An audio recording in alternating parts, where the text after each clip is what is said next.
Islamic banking and conventional banking are same. Wait.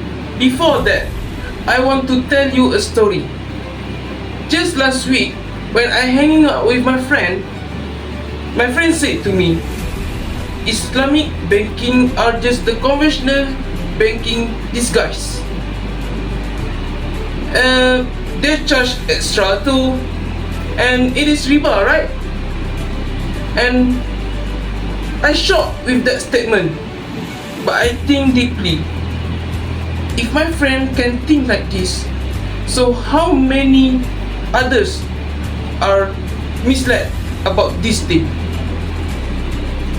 So, in this video, I, Muhammad HAZIM bin Osman, will prove the elements of Islamic finance, honesty and fairness. The first element of Islamic finance is honesty, or in Arabic called amana. It is a foundational Islamic finance principle. It encompasses trust, responsibility and integrity in all financial activities. There are two key points that I need to highlight in this elements, honesty. Number one is full transparency. Number two is no hidden clauses. Now, I want to share you how Islamic finance applies honesty in the real world. There are one product in Islamic banking called murabah financing, cost plus sale. In this contract, the bank needs to disclose two things to the customer.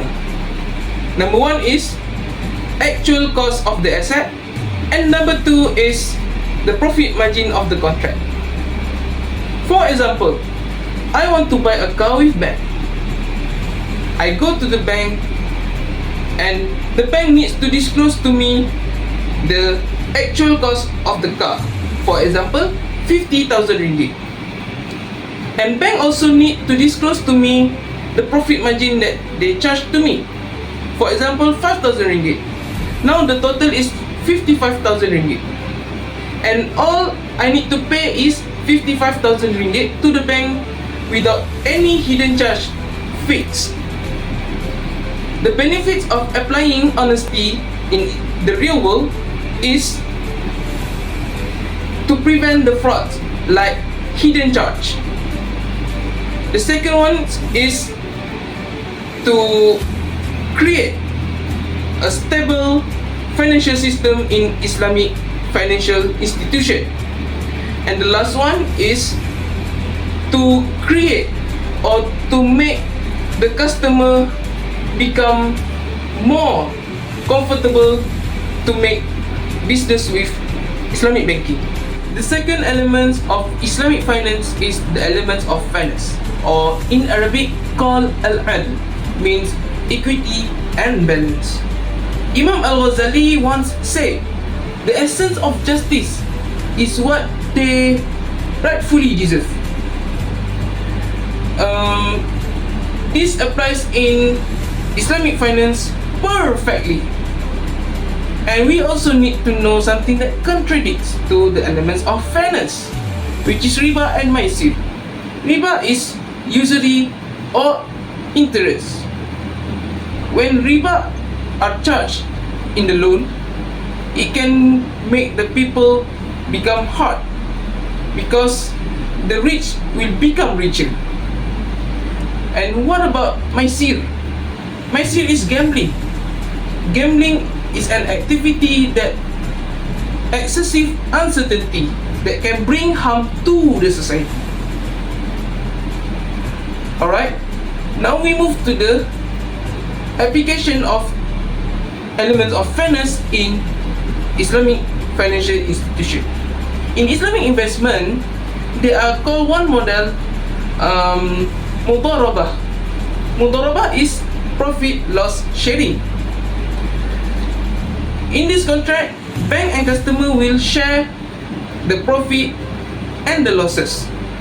For example, customer 70% of profit, while bank 30% of profit.